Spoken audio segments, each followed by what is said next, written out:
Welcome back to the Artist to Artist podcast. My name is Angie. I'm a full-time freelance makeup artist, and today we're talking about something that every new makeup artist should know how to do well, and that is assisting. And no, I don't mean just standing around carrying makeup bags, holding a powder brush. I'm talking about being an actual asset on the job. Whether it's your first time assisting or you've done it a few times but you feel a bit lost when it comes to assisting, or maybe you're listening right now and it's the scariest thing that you can think of at this point in your career, this episode is going to help. Today, we're going to cover what assisting actually looks like, mindset shifts you need to make before saying yes to an assisting job, quick wins that make you a great assistant, and how assisting can actually speed up the progress of your career. So let's get into it. Let's start with what assisting actually means. Assisting is not just about makeup application. You are there to support whatever the artist needs, and that can look different on every single job. Sometimes you're going to be setting up the workstation, cleaning brushes, organizing products, looking for shine on the face when your talent is on set. You might be running for coffee, making sure the artist doesn't forget where they put their phones. Other times, if there's trust with the artist that you're assisting, you might be doing touch-ups, you might be doing light applications, starting or finishing a makeup application for one or more talent. But the thing is, your role is going to be determined by the artist and also what their relationship with their client is. So don't assume you're always going to be doing makeup. Actually, don't assume anything because you will need to ask what is expected of you before every single job. I know a lot of you love these mindset shifts that I've been talking about in the last few episodes, so I wanted to include them in this episode as well. And I wanted to share where a lot of newer artists I think go wrong, and I've experienced this myself firsthand when I have had assistants. I think a lot of new artists feel like assisting is beneath them or they feel like they're being overlooked. But the truth is, assisting is a privilege. You are being trusted with a client relationship that took sometimes years to build. That artist is choosing to bring you into a professional situation where one move or one thing you say could make them look very bad. And you know how competitive this industry is and how hard it is to nurture really good client relationships. So your mindset, if you feel that way, it has to shift. This isn't your show. You're there to help someone else do their job at the highest level. And how you show up in that role as assistant says a lot about you to clients, to the artists that you're assisting. It sends a very loud message. Are you reliable? Can you work under pressure? Can you just be quiet and get the job done without asking a million questions or making problems for the artist that you're assisting?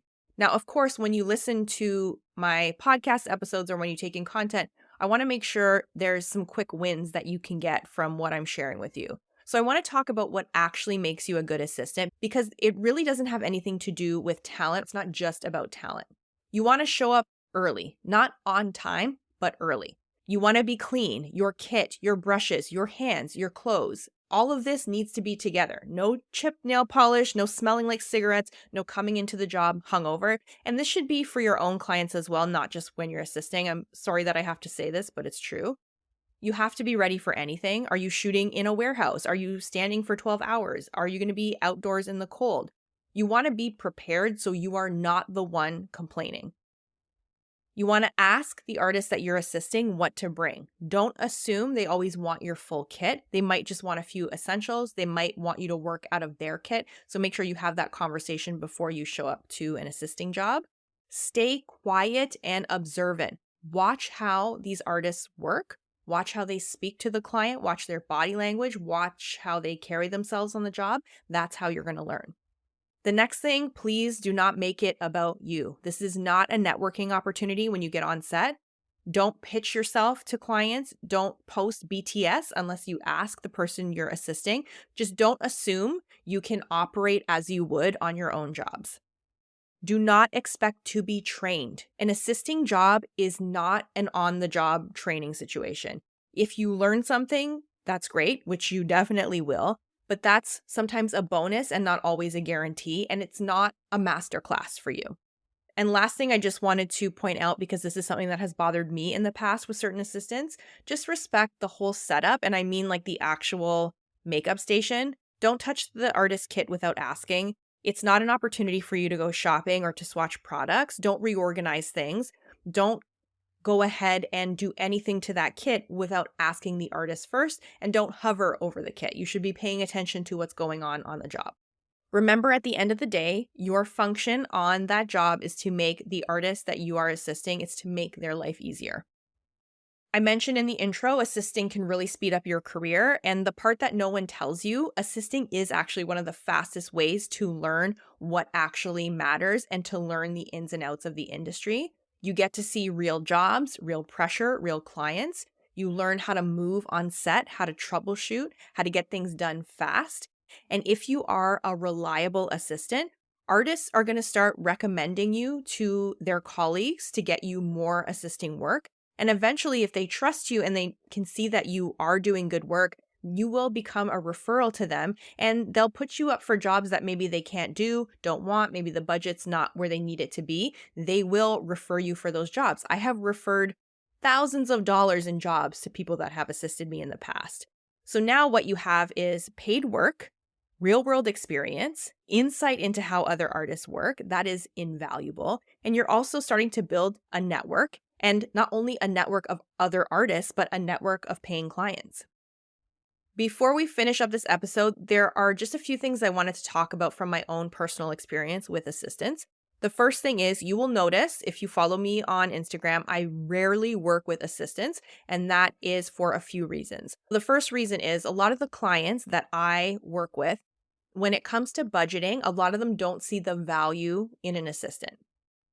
Now, this could be for a couple of reasons, but if they don't see the value, they're not going to find the budget for it. Also, when there's any economic problems going on in your market or certain parts of the industry are having tough times, and I would say Toronto's in that phase right now, the first thing that gets cut are extra bodies on set. People try to work with a leaner crew, so assistants are just not even in the discussion anymore. The other thing that happens is I have had clients where I have brought an assistant and it actually made things a little uncomfortable and difficult because the assistants were not good. So there's that. The other thing is I find it so much work to have an assistant with me because there's very few good assistants out there. And I've had so many people that expect a masterclass from me when we're working. They do not approach the job in a professional way. They don't show me respect. They don't show my clients respect. A lot of younger artists, and I'm sorry, I'm going to call you guys out right now in that sort of early 20s category. This is just my experience. I've worked with a lot of people who come onto the job very entitled. They have a certain preconceived notion of what this job is, and it's just not helpful. It's really not helpful to me to bring an assistant on set, have that assistant show up, and the first thing they ask me is, what time are we wrapping? That is no good. If I have someone with me that's getting paid and they're not right by my side when I'm working, or they can't follow simple directions, or I catch them trying to network with my clients or be a little too friendly with my clients, it doesn't look good on me and it doesn't look good on the assistant, but also it's just making more stress for me in a job that is already so stressful. So if you are listening to these things, I need you to hear this because I have talked to other artists in my circle. All of us have had a lot of experience. We've gone through a lot of assistants.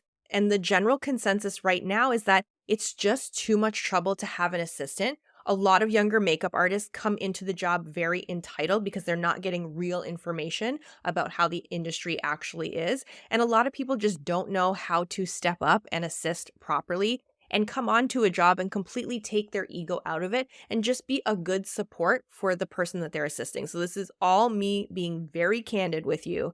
This is something I think you should know because these are things that more senior artists are talking about. And I've had this discussion many times with artists I know. And right now, it's just a situation where we have a hard time trusting assistants and finding good people to assist. If you are a new artist and you're listening, please pay attention to what I have just told you in this episode. The thing about assisting too is that it is challenging to find artists to assist because I think a lot of us at a certain level have had so much trouble with assistants in the past that you're going to find a lot of people who are not going to be open to it right away, but just keep chugging along, keep asking people for assisting opportunities, keep inquiring about these things. Eventually, someone will say yes to you and you'll get to see how valuable these opportunities are. If you're a new artist and you're scared of assisting, that should be a sign that you should definitely assist. If you want to grow your career, grow your skills, this is something that you need to be doing. Do it with the right mindset, show up prepared, and treat it like the opportunity it actually is.